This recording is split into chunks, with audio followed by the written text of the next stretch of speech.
Good afternoon. I'm honored to welcome you all to the White House today for this special event honoring Americans in recovery and the incredible organizations that support them.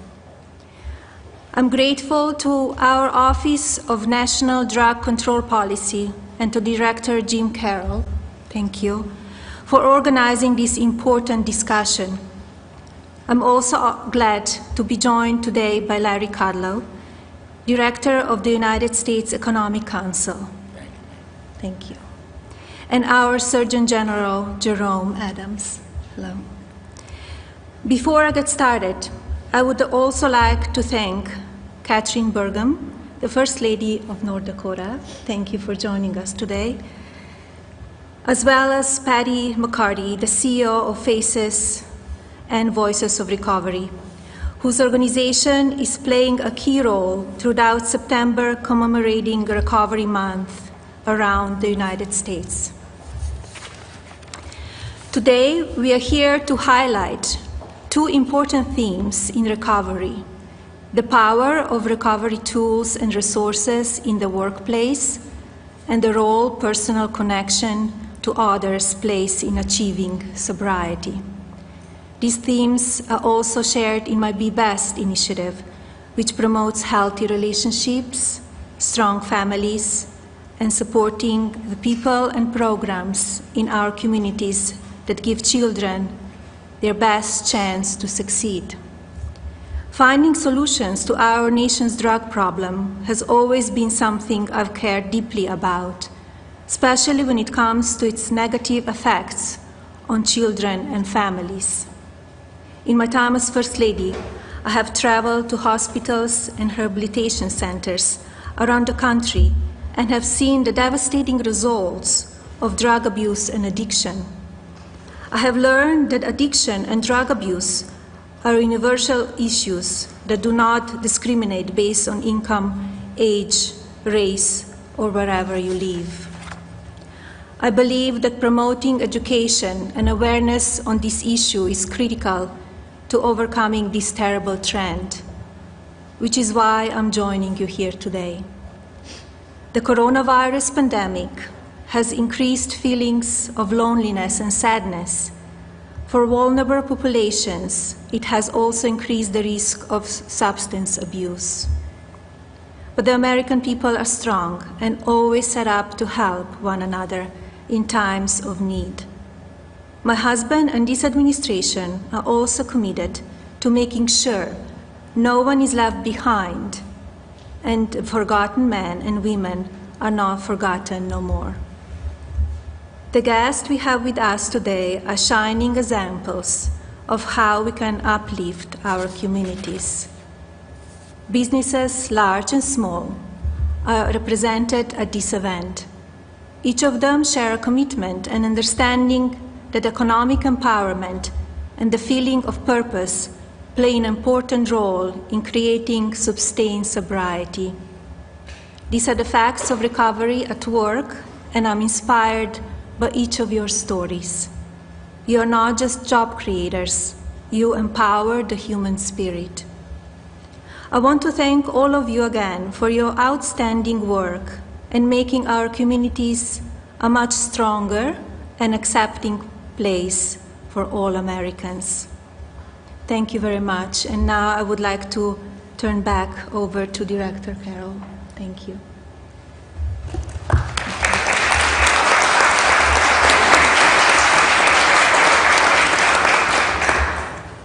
Thank you, Mrs. Trump, for your continued dedication to this cause.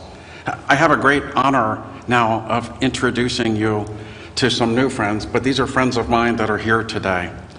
But I think it's only fitting that we start with prayer. And so the first friend that I would like to introduce everyone to is Reverend Jan Brown. And Reverend Brown is the Executive Director of the Global Recovery Initiatives. She's the Executive Director of the Spirit Works Foundation.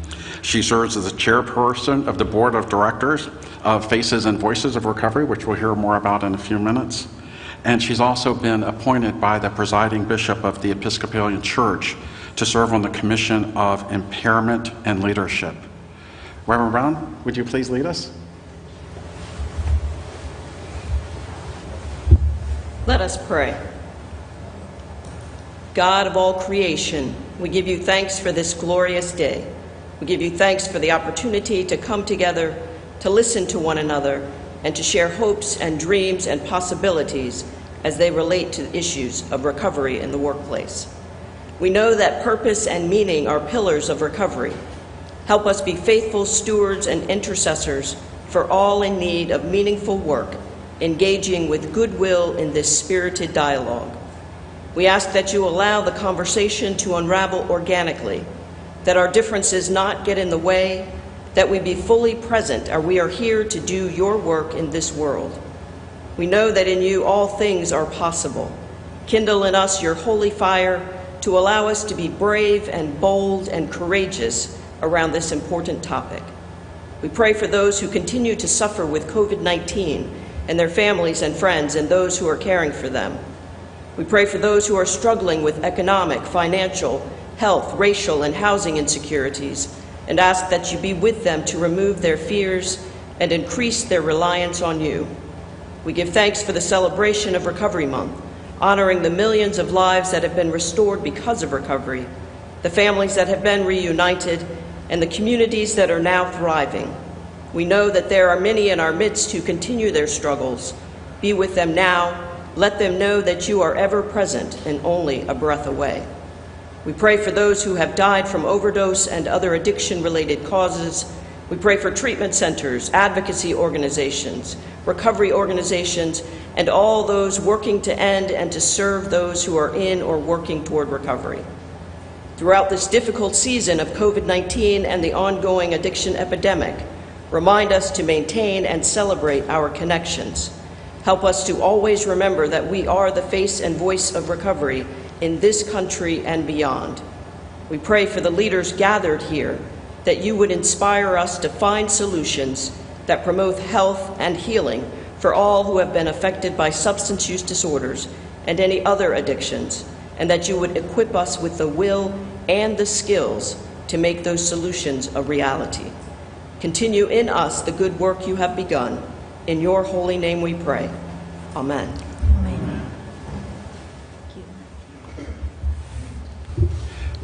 Thank you, Reverend Brown, for that beautiful prayer.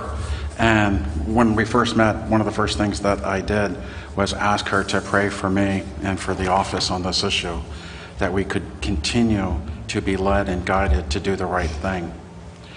And so in addition to faith leading us, and of course the First Lady being the North Star to always do the right thing, we've also been blessed at the White House with Larry Kudlow. Yes. He should be smiling, but I don't think that he is right now. In addition to being always a calm and reassuring voice, and as the lead for the Economic Council here, and the leading person really in the United States on economic issues, Larry is well known to all. But one thing I don't think is very well known, and I sincerely appreciate Larry coming forward today to be part of this, but Larry just celebrated his 25th year in recovery. And so Larry, congratulations.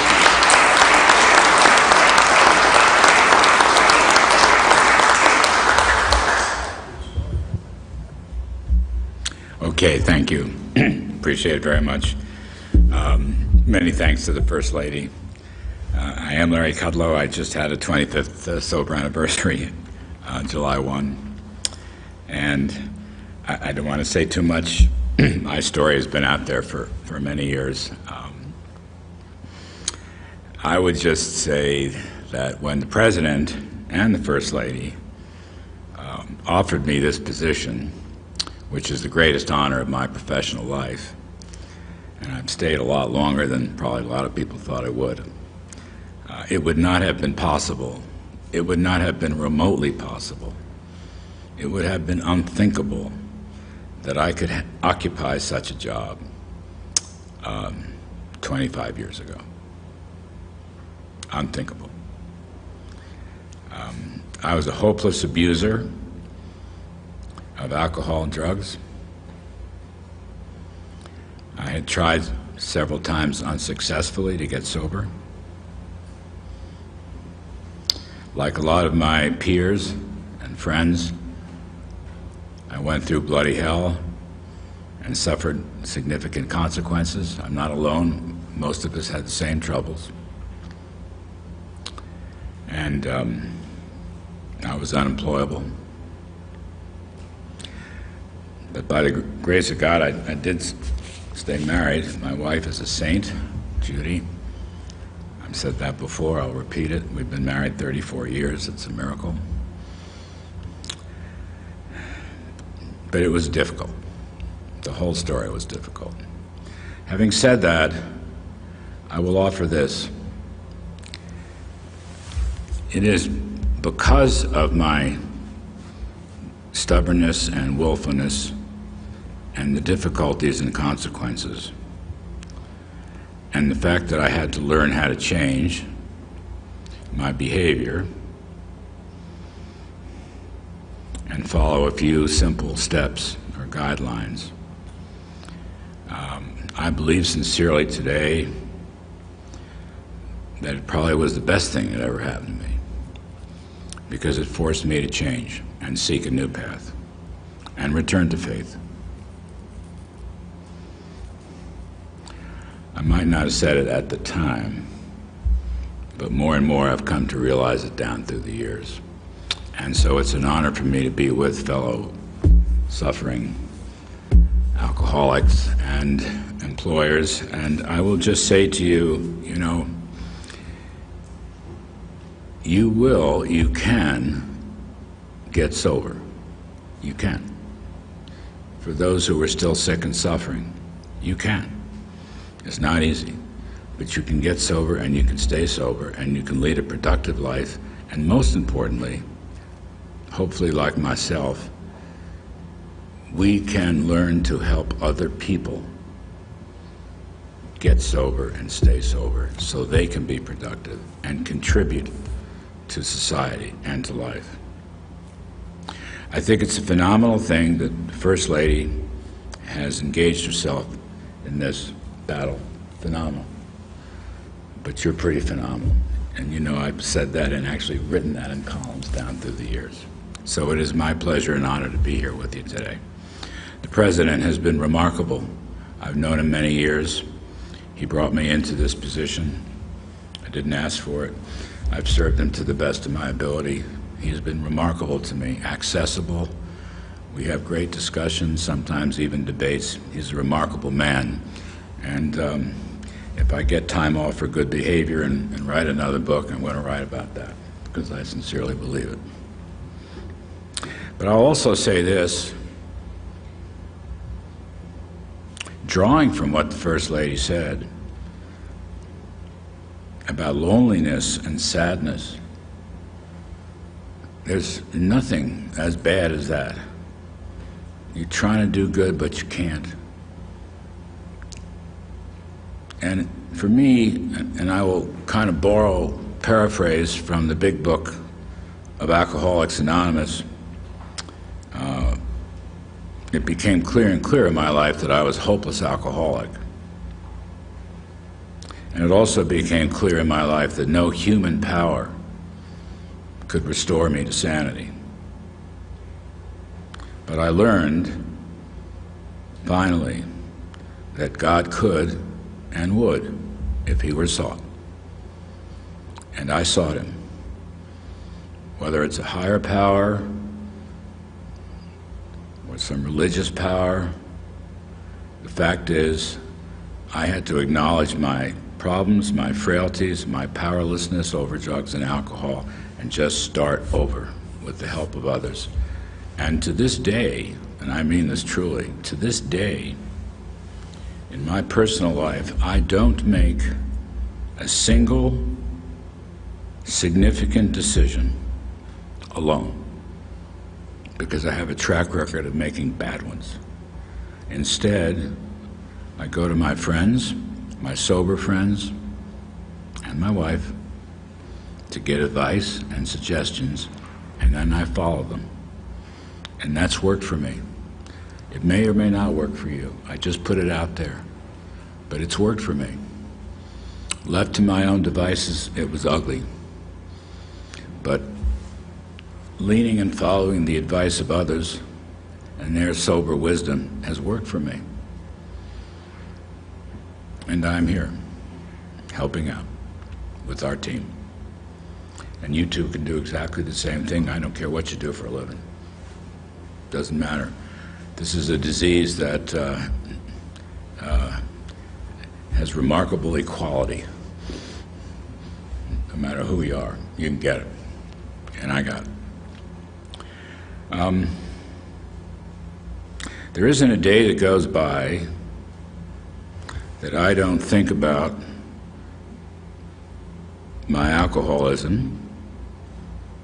There isn't a day that goes by that I don't read my daily meditation and prayer in the morning.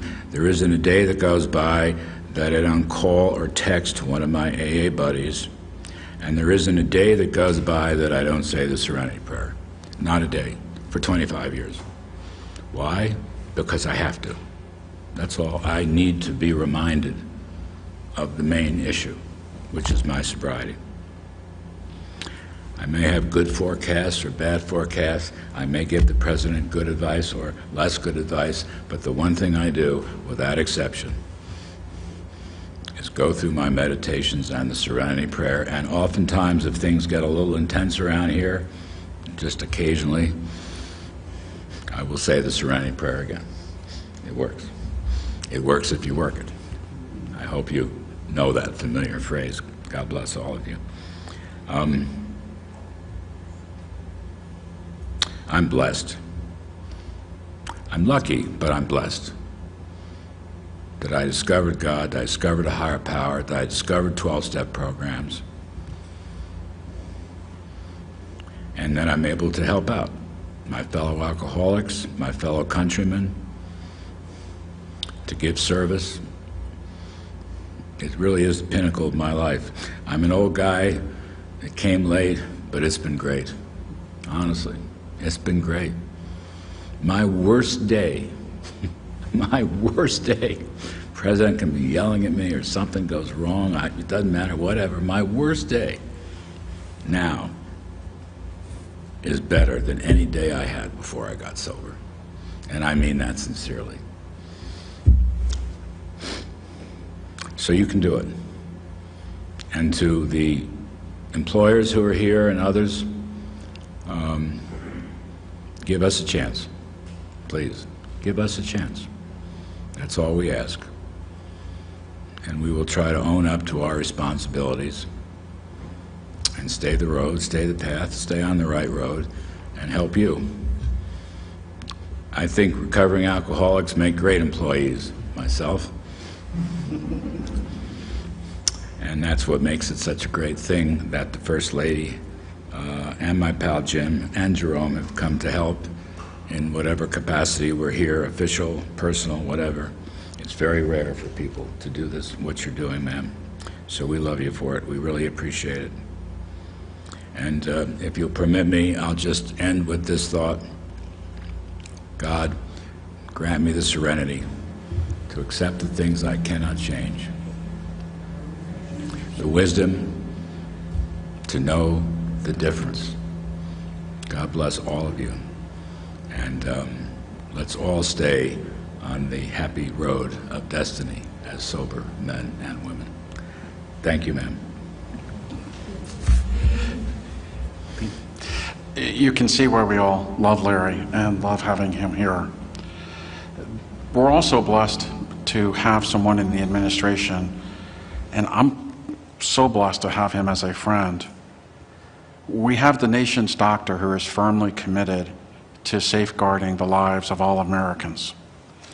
Dr. Jerome Adams also, like all of us at this table, and I think like so many of all Americans, understand what addiction can do to families. The pain that it has caused, sometimes at a funeral, sometimes at a hospital or a treatment center, or sometimes at a jail cell. And so we're blessed not only to have his expertise, his phenomenal medical training, but someone who understands the issue and someone that I can call, as I frequently do on his cell phone, to say, Jerome, what should we do? and he's always answered that call. And before I let you speak, one of the first things that you did was recognize the importance of naloxone. And I see you have it sitting in front of you. And for the first time in 13 years, he issued an advisory to talk about this issue. So I now would like to introduce my friend and a friend to all Americans, our Surgeon General, Dr. Jerome Adams.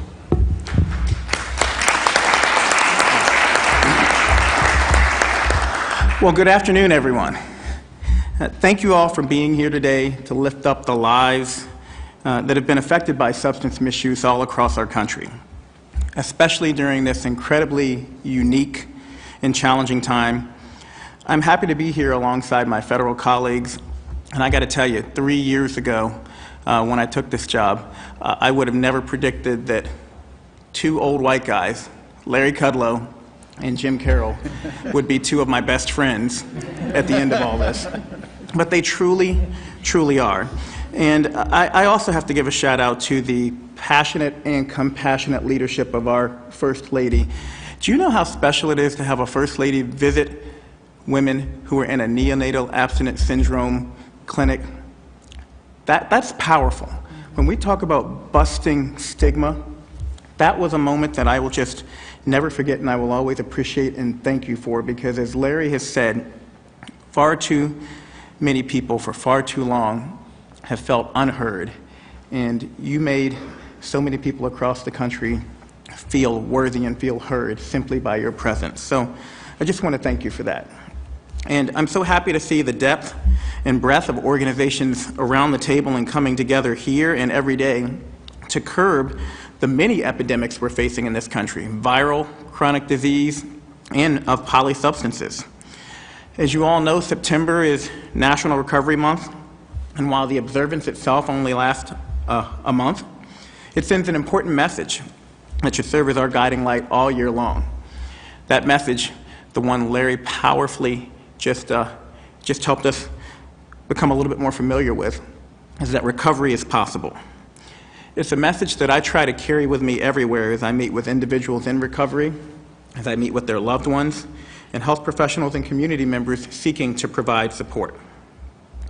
In many of those conversations, I see firsthand the powerful results when individuals fighting addiction are connected to care and provided the sustained support they need on the road to recovery. I'm glad to see my buddy Larry here for another reason, and that's because something I've always emphasized is that public health is sometimes overlooked a key linkage in recovery, the workplace.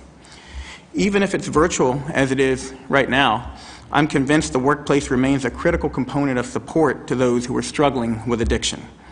An estimated 2/3 of individuals who misuse opioids are employed. I remember visiting Fort Wayne, Indiana, and their health commissioner telling me that 70% of the overdoses in their county were among people who were employed.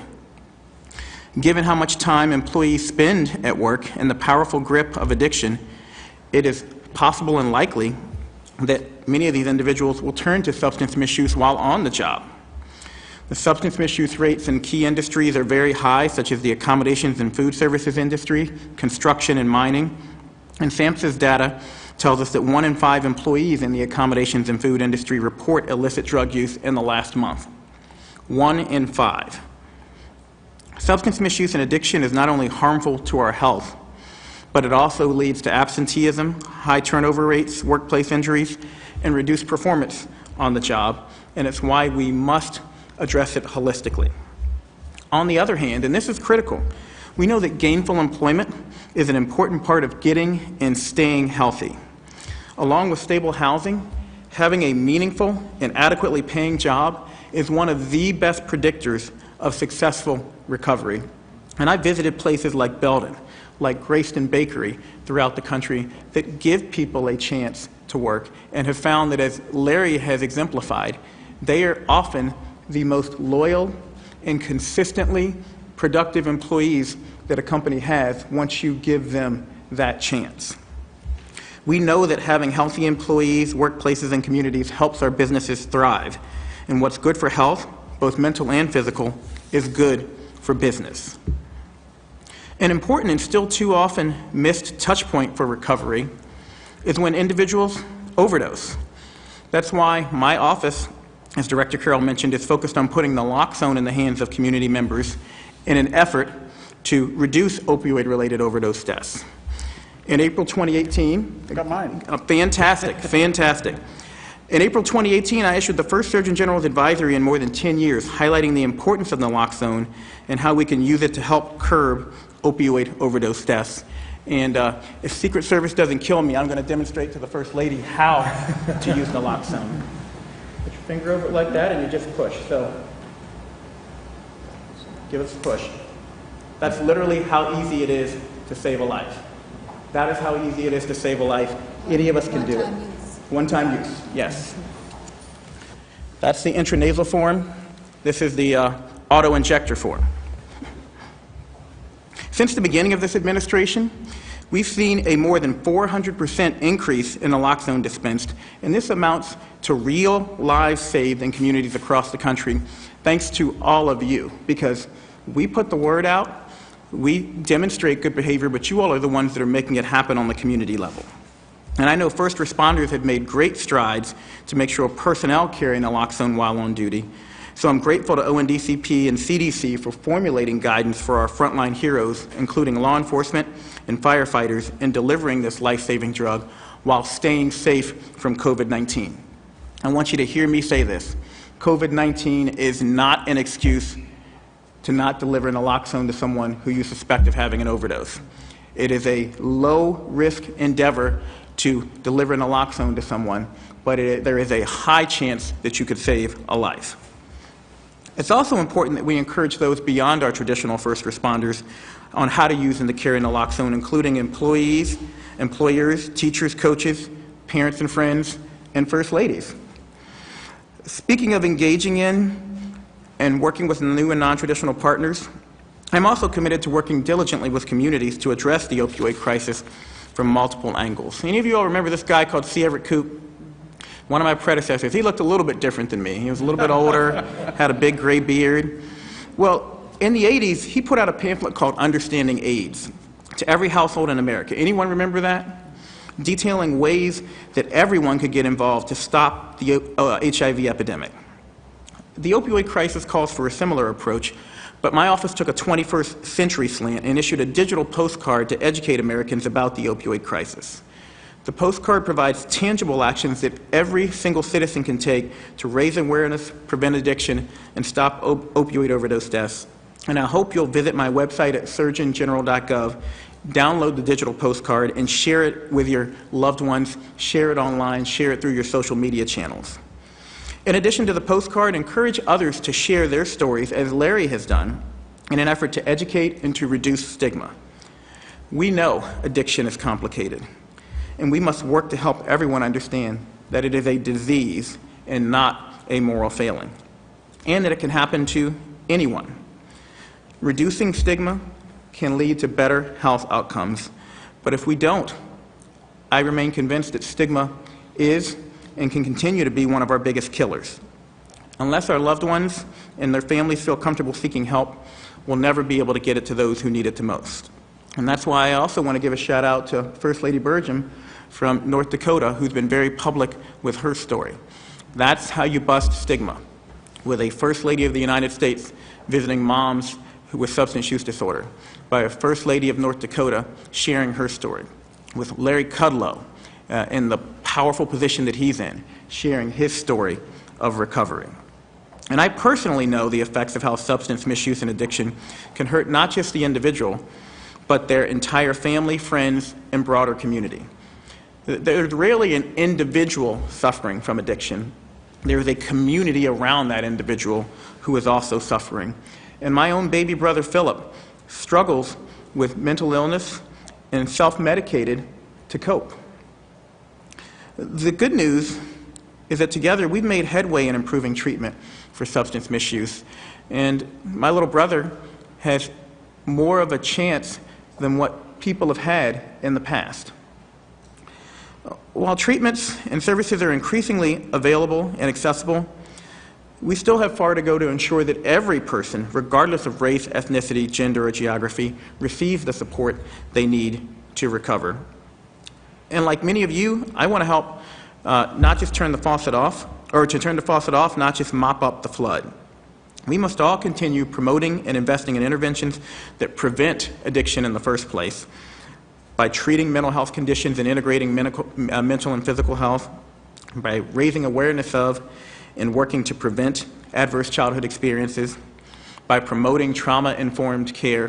Far too often we re-traumatize people when they come to us at their low points, and by working to prevent youth misuse of any and all substances that have been shown to impact brain development, including vaping, including marijuana use, including alcohol misuse.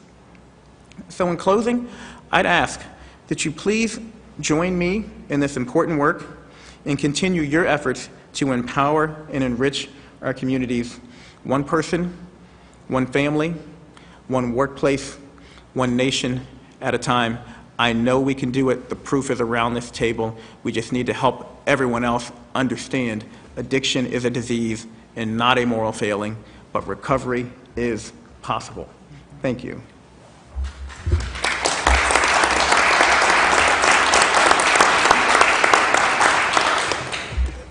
Thank you, General Adams. He stole my thunder a little bit. Now have the honor of introducing another friend from North Dakota, the First Lady. First Lady Burgum has been an outspoken advocate for those who sometimes don't have a voice.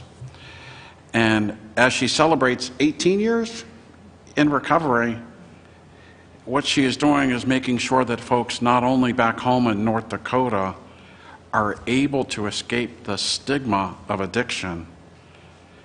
Working with her husband, the governor, they're able to find employment. They're able to restart their lives, as First Lady Trump has instructed us to do, to keep the light turned on, to make sure that those people know that they have a home.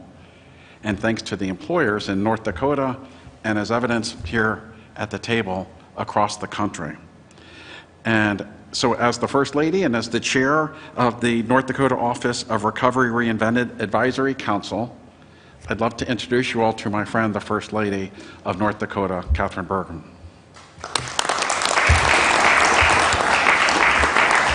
Thank you. Thanks so much, Director Carroll. I'm so grateful and honored to be with you all today.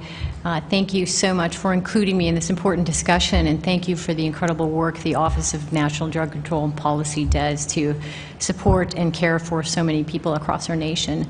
And thank you, First Lady, for your incredible Be Best initiative, especially your focus on opioids, and also your commitment and call to action around helping to eliminate the stigma of a disease of addiction.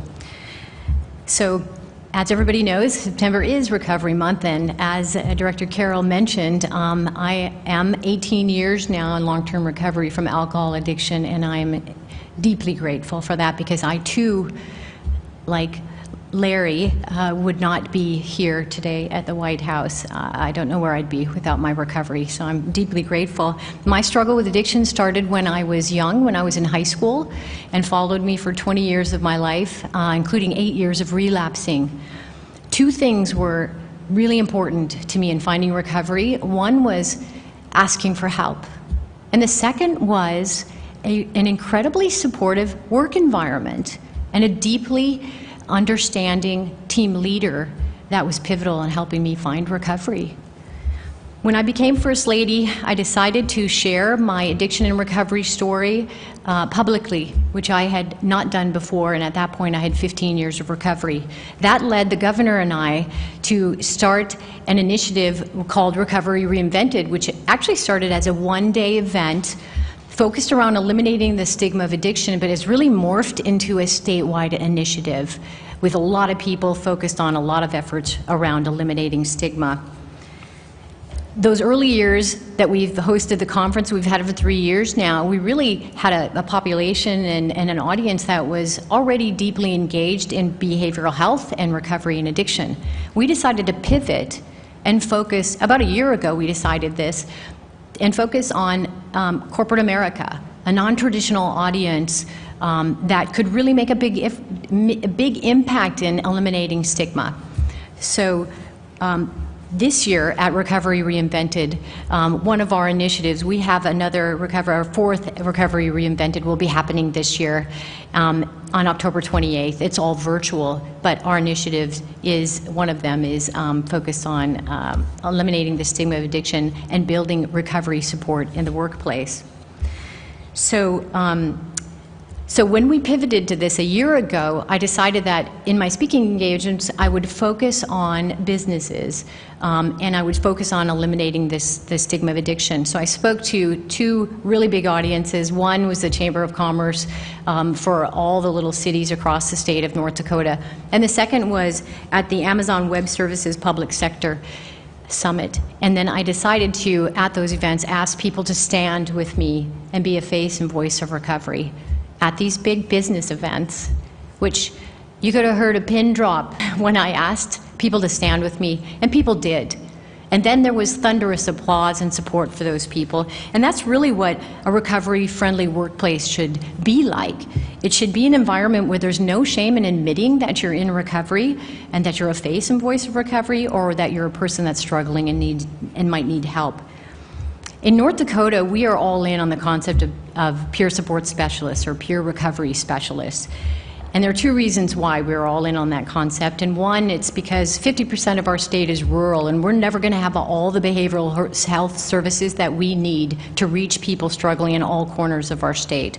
And two, because it's a career path. It is a career path for people that have struggled with the disease of addiction or behavioral health and have criminal backgrounds and cannot find jobs. So it is a career opportunity also. We have 472 people trained in our state as peer support specialists.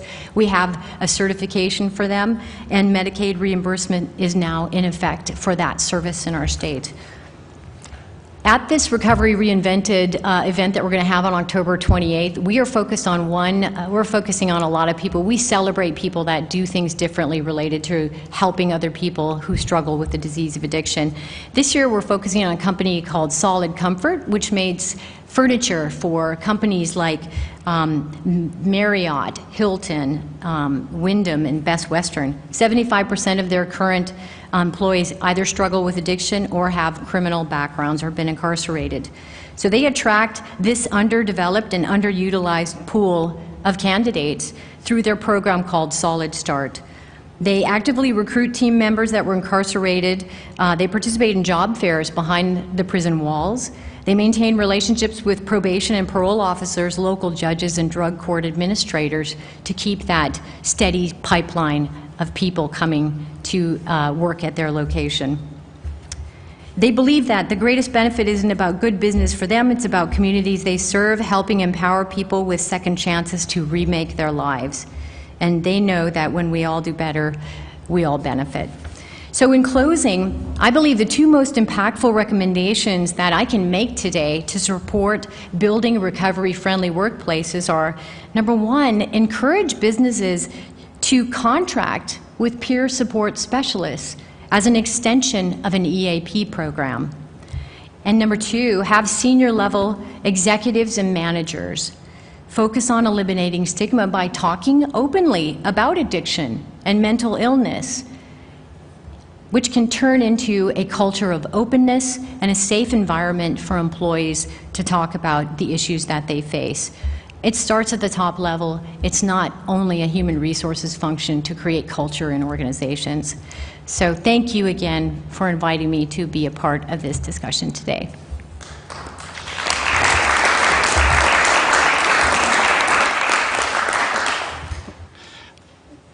Mrs. Trump, I don't know that I've ever mentioned this, but I was working in the West Wing for your husband in another capacity, and I started working behind the scenes with Kellyanne Conway on this issue. And I realized this position was open. And as I did mention publicly about 2.5 years ago, my wife called me, and it turns out we had a family member who needed to get in detox that day. And so I knew that I wanted to get into this position. And when I met with the president, his parting words to me after talking about this issue, and we spoke about his brother Fred, who had died of this, his parting words as I left the Oval Office and we were talking about saving lives, he said, "Be relentless." And it's been my charge to my staff to be relentless on this. And the next person that I want to introduce is someone who really epitomizes that and has lived up to the charge of being relentless. Even though she didn't know the president told me to say that, it's someone that I think she has done that every day. And Patty McCarthy, the CEO of Faces and Voices, is a person in long-term recovery. And when I took the job and came over, they said the first person that I need to meet, because she is truly the national spokesperson for people in recovery. She's been an ally in getting key legislation passed. She's been an ally in making sure that those folks are heard on Capitol Hill and that they're heard here at the White House. And so I now like to introduce my friend Patty Metcalf. Patty, thank you.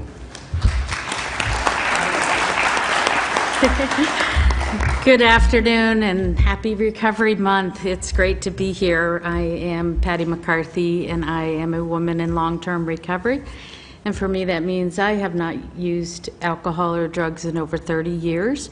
And I say that because if it wasn't for my recovery, I certainly wouldn't be here sitting with all of you at the White House, or I would not be the mother and grandmother and employee and employer and taxpayer and voter that I am today. So if it wasn't for the opportunity to get into recovery, I wouldn't have the gifts I have experienced here. But just want to say a big shout out and thank you to the First Lady for your very thoughtful remarks and support of the recovery community, and for Director Carroll for always supporting us in the recovery advocacy movement and Faces and Voices of Recovery.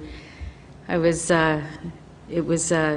quite a surprise last November when I got a phone call from Director Carroll on my 30-year anniversary. So very, very, very nice to hear always. I just wanted to say that Faces and Voices is incredibly grateful to be part of this discussion, and we've been around for over 20 years leading a advocacy movement of the grassroots recovery community. So people in recovery, family members, friends, allies, everyone here who supports recovery. And it's an incredible movement that has represents over 23 million Americans that are in recovery. And we've grown internationally. We have Faces and Voices of Recovery, Canada, Brazil, South Africa, United Kingdom. So the recovery advocacy movement is incredibly strong, and we encourage everyone to get involved. I work with an incredible team of people who are dedicated to bringing awareness, fighting the stigma, eliminating and fighting for the rights of people in recovery, particularly around employment and housing and criminal justice issues that have often been a barrier for people in recovery to find the help that they need and to live productive and meaningful lives. So we work to organize and mobilize the recovery community across the nation. I've visited so many grassroots organizations and individuals that have been telling their stories at the local level, and that's why it's so important that we step up and be part of the conversation, that people in recovery are part of the solution.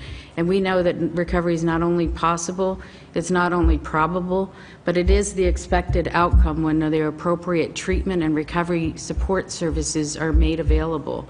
So we will continue to fight for that at every level in communities and in federal legislation on Capitol Hill. So bringing together the recovery community is just, it's a pleasure to work with so many individuals that have been impacted by addiction, and particularly the work of organizations that are supporting the children, and the children who are the biggest winners when parents find recovery. So very grateful to be here, and thank you very much.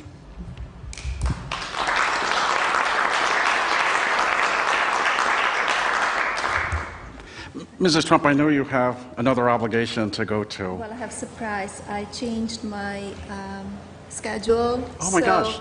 I changed my schedule, so I want to hear the stories. I read amazing biographies of these people, so I want to stay and hear from you. So. Oh my gosh, that's great. Thank you.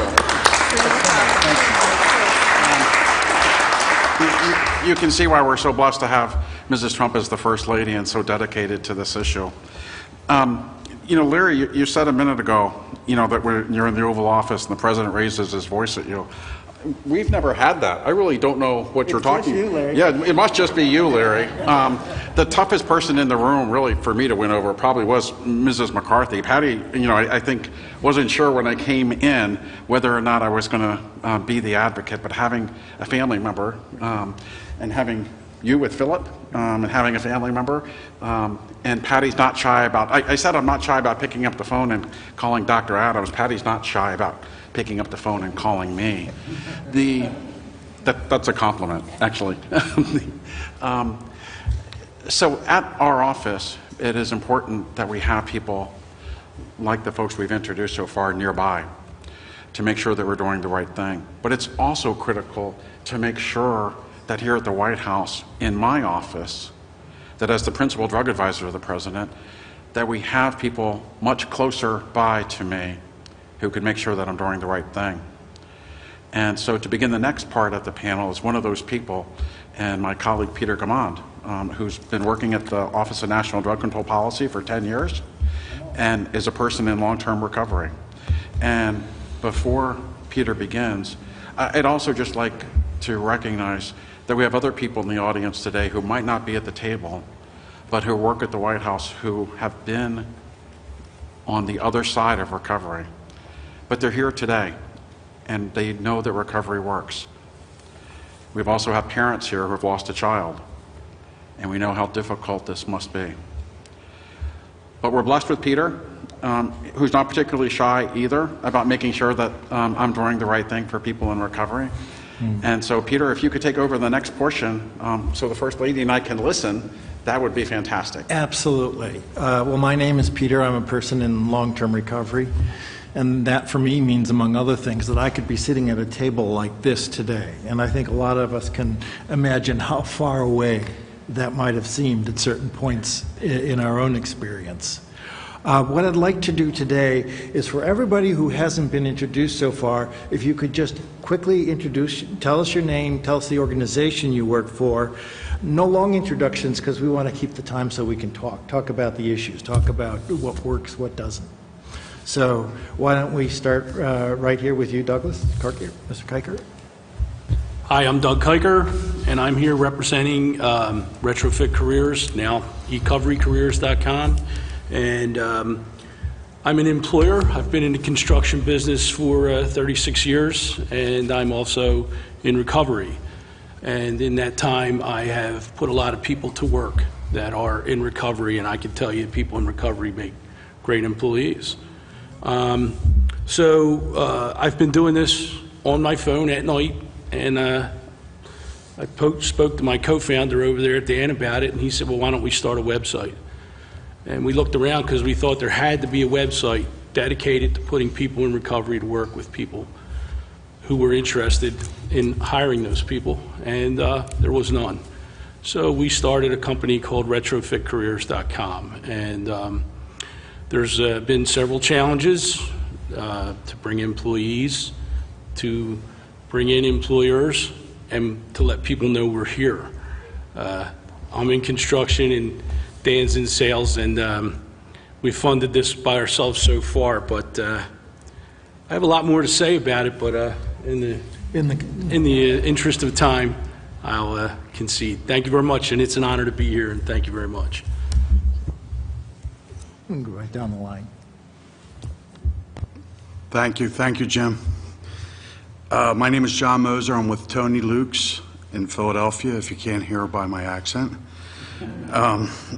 We have the Recovered Futures Initiative. The reason we started this, after witnessing the stigma surrounding addiction derail his son's career aspirations, compromise his sobriety, and ultimately cost him his life, Tony Luke Jr., standing behind me, and Tony Luke's The Brand, pledged to establish an initiative designed to empower the professional lives of those in recovery. We have a franchise system, and we are working diligently to bring people through recovery into ownership of their own franchise. We believe that the stigma of addiction, well, we seek to aid these individuals developing confidence, job experience, professional skills that dispel the unemployable rumor. These make our long-term goals doable. Recovered Futures believes that the social stigma surrounding addiction is the primary barrier standing between those in recovery and the realization of their full career potentials. So we're working diligently to bring people through and actually own their own businesses through some very hard work, and we're starting to get some help from our state level, so we're very excited, and Mr. Carroll's been awesome also. Thank you. And Tony didn't wait, but Tony, we're blessed to have Tony here, and I know you do all this in memory of your son. And we had the great opportunity to meet when I came up there. When I've been on the road, I eat at too many places, whether it's Nally Fresh or Tony Luke's. I'm sure my doctor here is going to tell me to watch what I eat. I've been known to have some Tony Luke's during my time too, so, in moderation. I just want to really quickly say that you brought up a very important point, and that's not just employment, it's gainful employment and a pathway forward, because what I've experienced as I've gone around the country is employment is important and it's the first step, but far too many people in recovery are chronically underemployed, and that leads to frustration and anxiety and depression and a feeling like they can't get out of the hole. And so I just really wanted to highlight that and say thank you for creating that pathway, that pipeline. You got to get in somewhere, but you got to have a vision for where you can be. Thank you for recognizing that. To us, that's the very essence of what we're trying to do.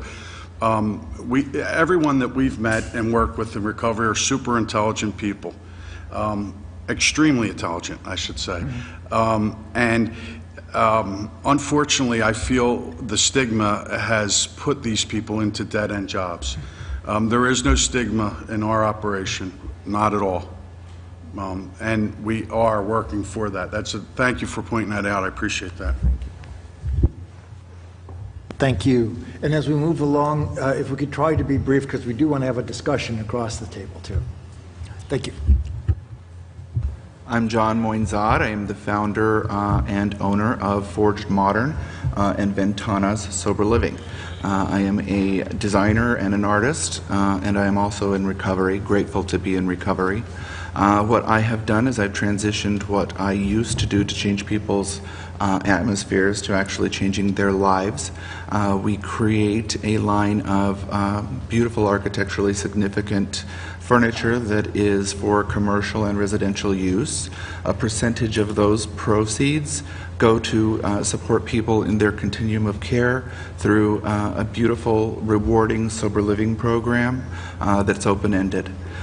We have a stigma-free, obvious environment, but I've had an opportunity to take the relationships that I had forged in my previous life as an interior designer before shifting my focus to what's really important. And I have been so encouraged by those progressive companies that have recognized the opportunity with these brilliantly talented people. One of the things that I look at and the symbolism of Forged is that we work mostly in steel because it's a U.S. product, but more importantly because the process of forging something, you have to practically destroy it. And the people that come out of or on the fortunate to be on the other side of recovery are stronger, much like steel, for their triumphs and for the things that they've gone through to get there. So I'm grateful to be here, and I'm grateful for the opportunity to have this platform. Thank you. Hi, I'm Tyler Libby, the Operations Coordinator with WizHope Inc., based out of Wisconsin. I'm in recovery, and I'm just blessed to work for a recovery-friendly environment that offers a great career development. I'll let Peter explain a little bit more about what we actually do. My name is Peter Renzel. I'm Executive Director of WizHope in Wisconsin, and I myself am in recovery for 26 years, since I was 18 years old. And through time, my passion was to simply learn how to give and be a part of that process in my everyday life. And one of the programs that we have created the last 2 years is something called Recovery Business Association, and that's where we go into employers and we teach them how to have recovery thriving culture and environment, and we also support them with peer supports, as you mentioned. So. Hi, I'm Lisa Scheller, and I'm the founder of Hope and Coffee. And first, let me say thank you, First Lady Trump, Director Carroll, Dr. Adams, Larry, and everyone in this room for everything that you're doing to normalize recovery, end the stigma, and help end this opioid epidemic. The most liberating day of my life was April 1st, 1982. It's the day I entered treatment for heroin addiction, admitted that I was powerless over my addiction, and by the grace of God, I've been clean and sober for more than 38 years. I went on to live a really great life, got a degree in engineering. I run an international chemical company, but I was always told, never tell anyone about your addiction. Stay anonymous. People are going to think bad things of you. People are going to tell stories about you. Well, as the opioid epidemic unfolded a few years ago, I realized that I needed to take what I was told was my biggest liability and make it my biggest strength. And in 2018, I decided to I felt compelled to break my own anonymity, and I founded a coffee shop called Hope and Coffee in Tamaqua, Pennsylvania. And as part of founding that shop, I told my story to help fundraise. So Hope and Coffee is located in Tamaqua, Pennsylvania, a town that has more than 2x the national addiction rate.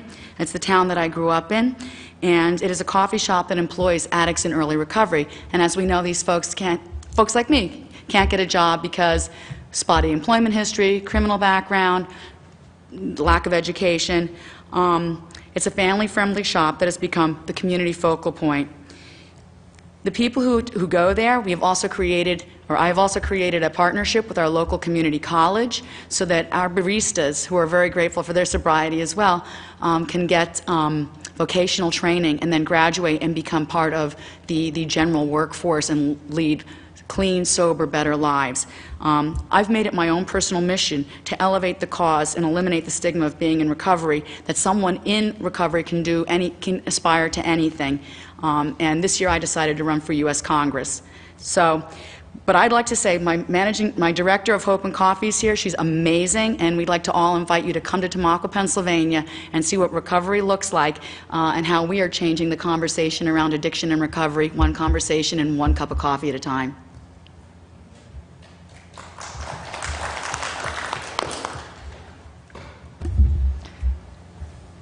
My name is Lauren Kalora. I'm the director of Hope and Coffee. I am also very thankful to be here. Thank you for having me today. As Lisa mentioned, Hope and Coffee is a cafe that normalizes recovery and works to reduce the stigma in our small rural town. We create bystander opportunities by just being a regular community cafe where anybody can come and enjoy a cup of coffee, enjoy a baked good, enjoy some live music, go to a recovery-based meeting where we house them there. We really just are a resource hub for our entire community. So far, Hope and Coffee has employed 18 employees, and 16 of our employees are currently living still in recovery today and working successfully with their employers. So we pride ourselves in just focusing on the fact that, the opposite of addiction is not sobriety. The opposite of addiction is positive connection. Thank you.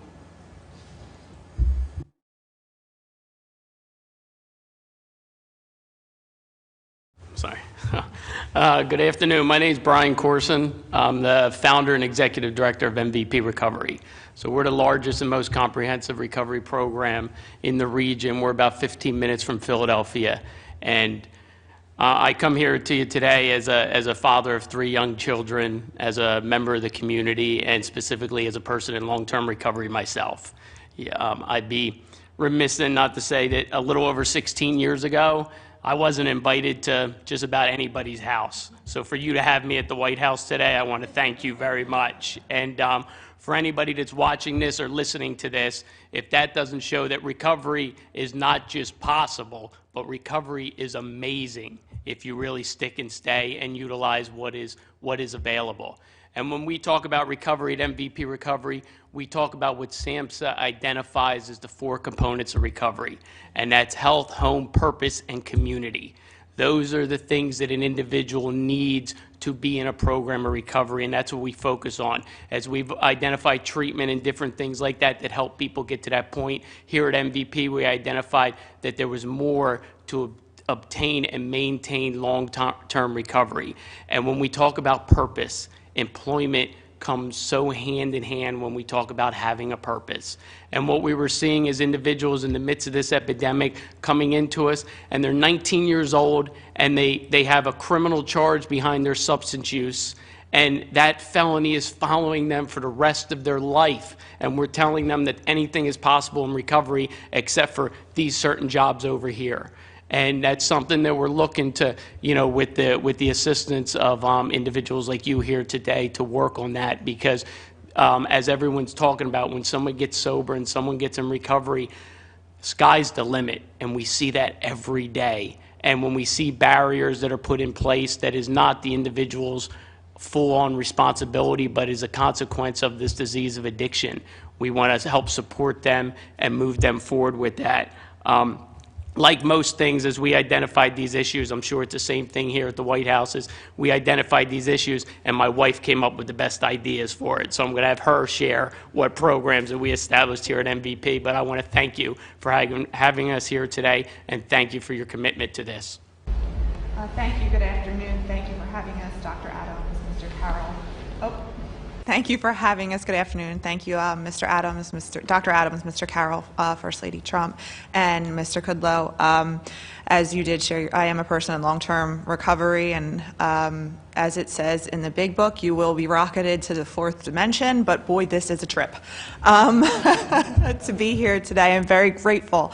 As my husband said, we operate MVP Recovery in Philadelphia, right outside of Philadelphia, Pennsylvania. And about 4 years ago, we started our female program. And what I noticed was that most oftentimes in our male program, men would come in and they would have the construction job to fall back on, or they would have some type of trade. When the female program opened, that was not the case.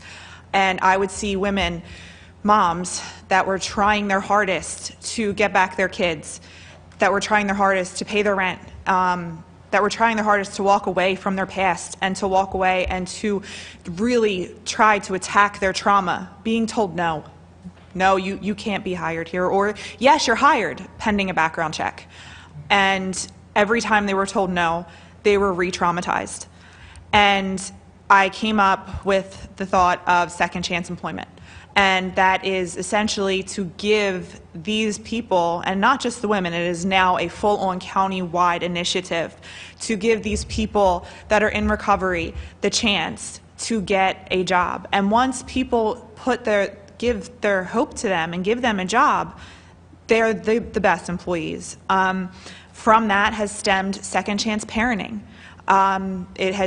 I have another initiative, Hope for the Holidays. We have so many initiatives at MVP Recovery because what we have realized through working hand in hand with individuals and being in recovery ourselves is that recovery and maintaining and obtaining long-term sobriety is a puzzle, and it requires attention at every piece of that puzzle.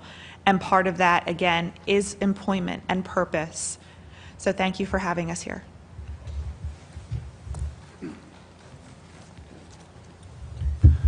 My name is Dodd Wood. I'm from Anderson, South Carolina. I'm a small business owner. I'm in the insulation contracting business.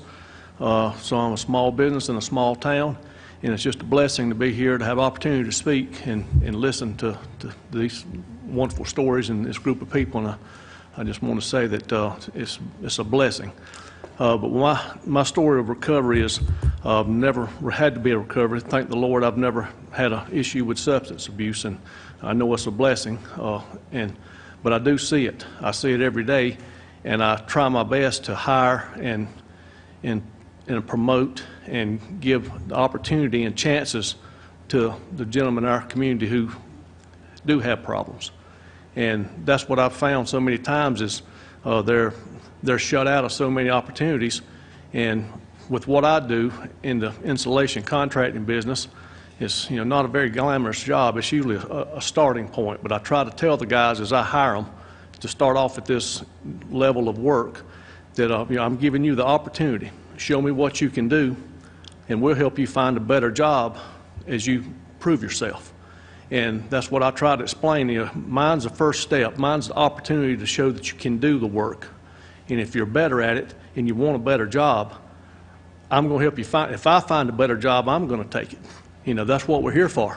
And so that's the whole idea. So I try to lead them that way. Try to show them that that we do love them. There's they're going through these problems.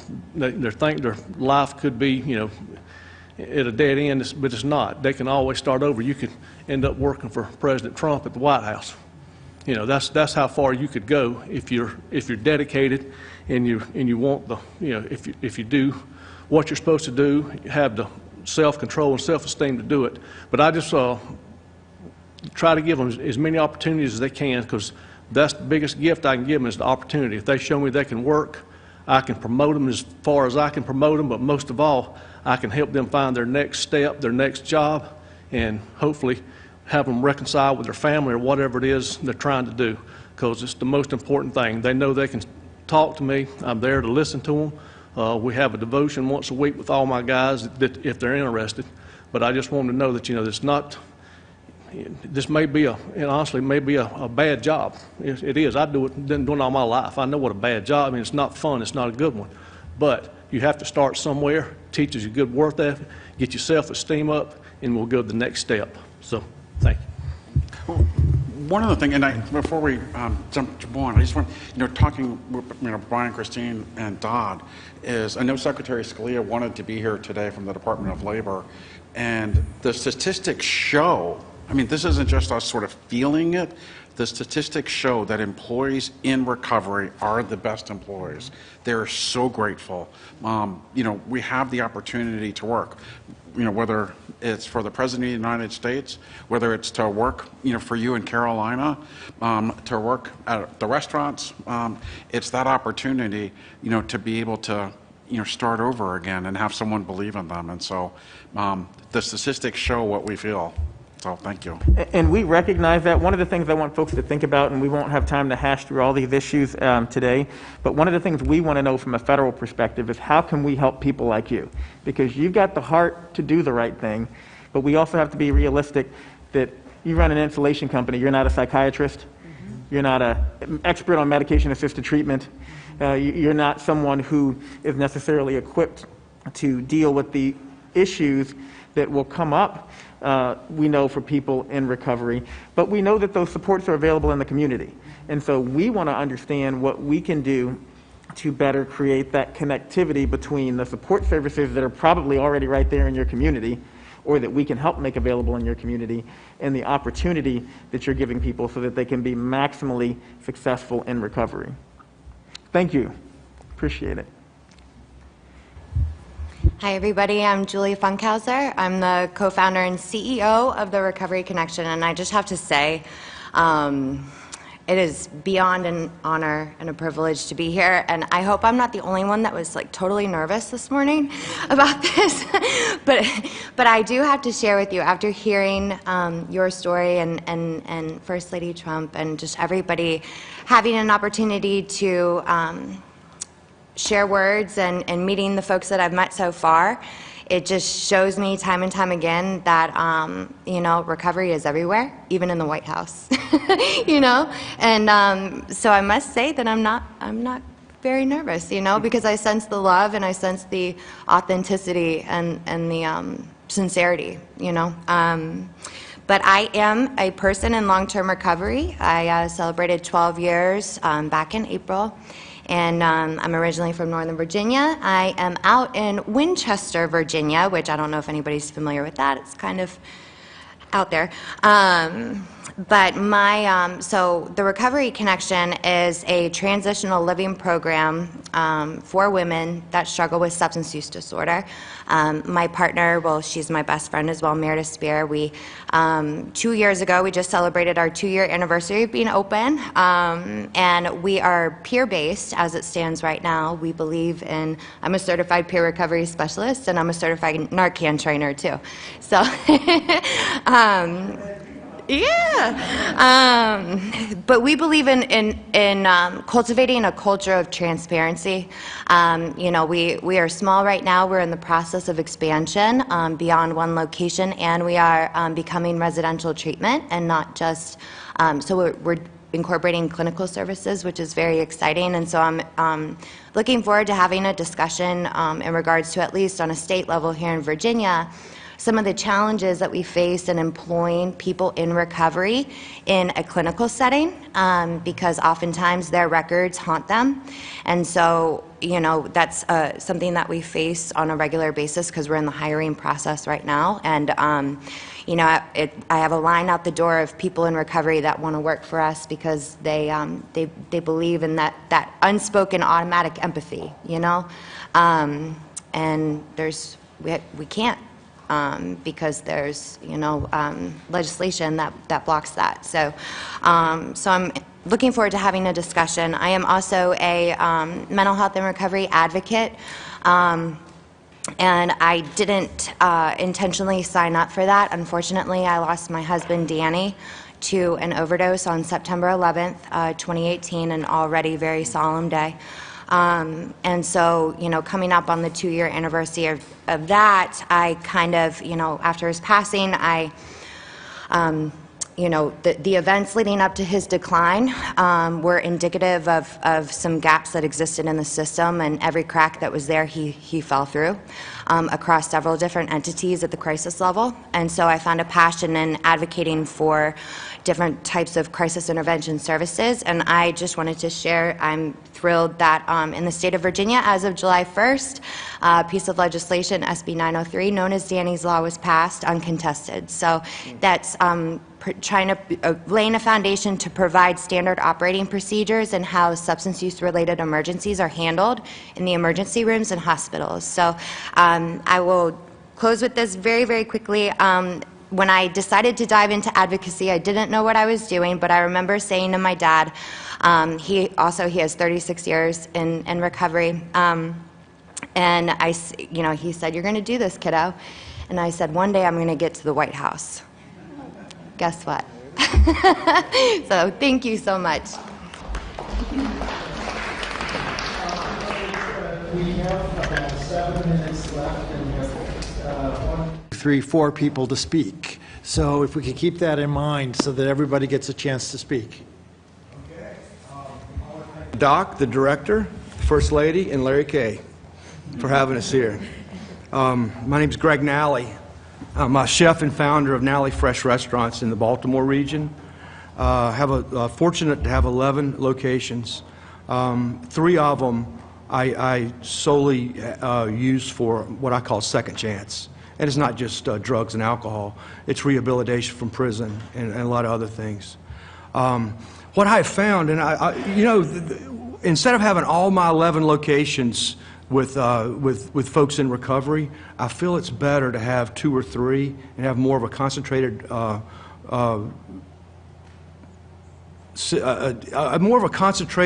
energy or synergy with the people, because it's mentioned several times today, and it's, you know, it's that connection. It's the connection of people, like-minded people. When Larry talked this morning, he set the tone. Like-minded people that you can talk to. And this whole thing for me is drinking is but a symptom. Drugs are but a symptom. It's everything else. It's how do I handle it. If it's left up to my own devices, I want to feel good quick, and I want to feel good fast, and I want to feel good as easily as I can. And for a long time, that was drugs and alcohol. And now it's not that way, and it doesn't have to be. And so it has, you know, the same man will drink again, and based on my spiritual condition, I have a chance today. And that's what I try to preach with everybody that comes to work with me. And I'm very fortunate. I came in here in a cavalier attitude today, and I am very, very humbled right now. And I'm very grateful. And thanks for having me. I know time's limited, but I have to say, Greg, I talk about the stores. You know, I was able to visit the store once, and I shared that story about the practice there because it blew my mind, because, you know, I'm so often going to a situation or a location where they have like one person or two people in recovery, and much like Patty, Greg sort of slapped me around and said, no, we're bringing everyone together in one location because they can recognize when someone is about to slip, when someone is about to go down that path, more so than someone who has never experienced the disease of addiction. Someone else can see. And I think you were the first person to said you relapse before you relapse. You know, so thank you for putting my head on the right way near the beginning of my term. Thank you. Hello, I'm Dr. Donovan Beckett. I'm the CEO, Executive Director of Williamson Health and Wellness. I'm also a physician that practices medicine. Thank you all for having me here. It's an incredible honor. We're in southern West Virginia, right on the Kentucky border, which is, you know, as you know, has been devastated by the opioid epidemic and addiction. Our clinic, it's a federally qualified health center, but we see it as the economic driver for the community. So we are a traditional clinic, but we've done a lot of things outside the box. Our motto is being different on purpose, and that's very important for recovery, addiction, the stigma that we've all talked about. But with us, we've started farmers market, we started community garden, all these things associated with our clinic. But one thing that happened after we'd started our medically assisted treatment program was, you know, we knew an integral part of recovery was having employment. So we looked at possibilities and came up with a gluten-free bakery that just took off amazingly well. And so well that it's expanding. Now we're going to locate into a new space. But also, it just reinforced that if we can find more employers that would be willing to take a chance on people in recovery, that would be very beneficial to our program, but also to the community as well, and on the road to recovery. So we have now worked with community college on creating certificate programs. So we're going to begin other programs and other employers that are interested in employing our patients that are coming through recovery to give them that opportunity to recover, and with, as Dr. Adams brought up, having gainful employment. I mean, that's, you know, we've got a lot of opportunities to do things, a lot of shortage in people looking for employment, but this will give us the opportunity to do that. Thank you very much.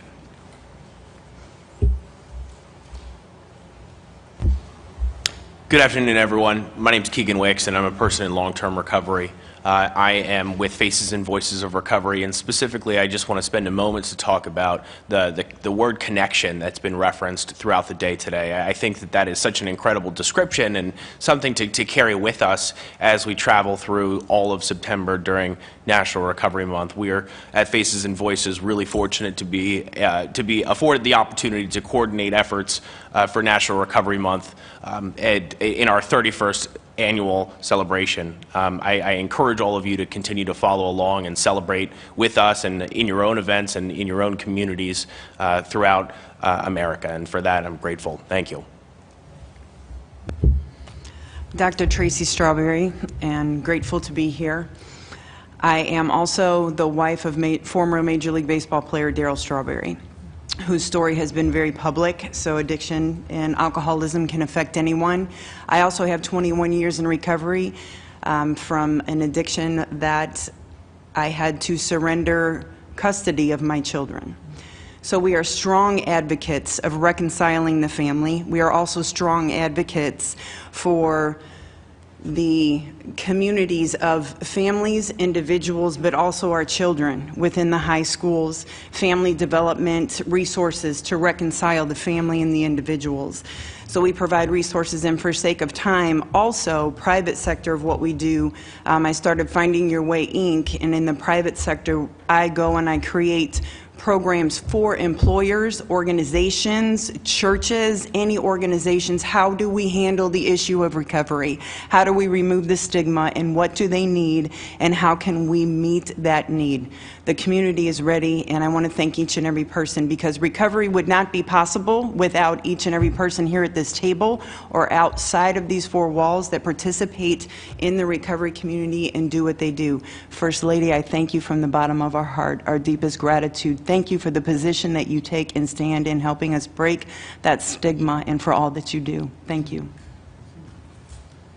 Well, I want to thank everybody. I'm going to hand off to Director Carroll, but beforehand, I just wanted to say briefly, I think we could have gone on for quite a while. There's so much to talk about. So if you're willing and would like to continue the dialogue via email or otherwise, please see me afterwards. We'll exchange cards and we'll keep the conversation going.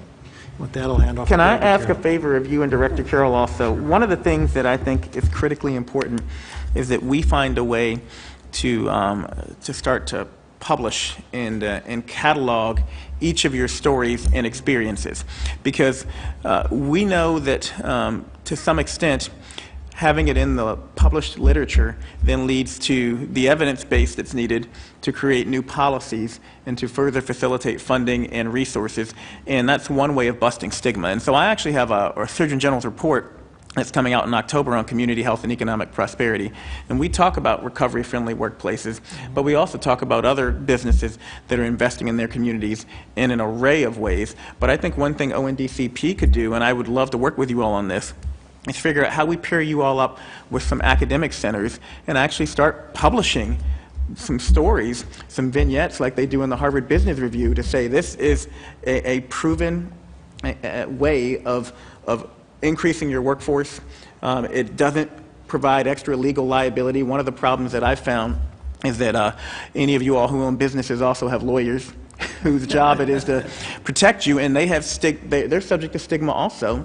And so we need to publish and say not only is this not a legal risk, but actually they have less workman's comp claims, and these folks actually have a lower legal risk than everyone else out there. But that's something I think we could do together to help lift these stories up and not just let them end with a roundtable discussion today, but become the start of us busting stigma in the literature and creating a pathway for other people to follow your example. In closing, I do hope to stay and be in touch with you all. I've been able to visit you so many places. I look forward to going to North Carolina, coming to North Dakota at the end of October. The First Lady has promised the weather will still be nice, maybe still warm. No snow, even though it's North Dakota. The reality is that all of you have come from across the country to be with us today, to share the stories of recovery and hope, and to talk about that life goes on, and that not only that recovery is possible, and that with the love and support and with the faith of God, it's probable. It can be that continuation. And we would not be possible, though, without the brave leadership of the First Lady. And also her incredible kindness and generosity in letting us use her home, the America's House, for this. And so, Mrs. Trump, thank you for hosting this event here in your home and allowing us to hear the stories of the people that are out there from across the country and really doing God's work and bringing forth the economy on the rebound and the personal stories on the rebound. So thank you very much. Thank you.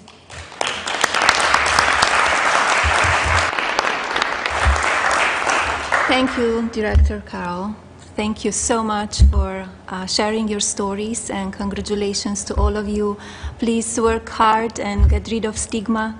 That's what we need. We need to talk more, and more people need to hear it. And I just want to thank you again for joining us here at the White House today for this important conversation. Our nation's drug problem will not be solved by one person. It will take champions and care, families, communities, places of worship, and people like you coming together to give our children the very best future. I appreciate your time and dedication on this important issue. Be safe, and God bless you, God bless your families, and God bless our great nation. Thank you.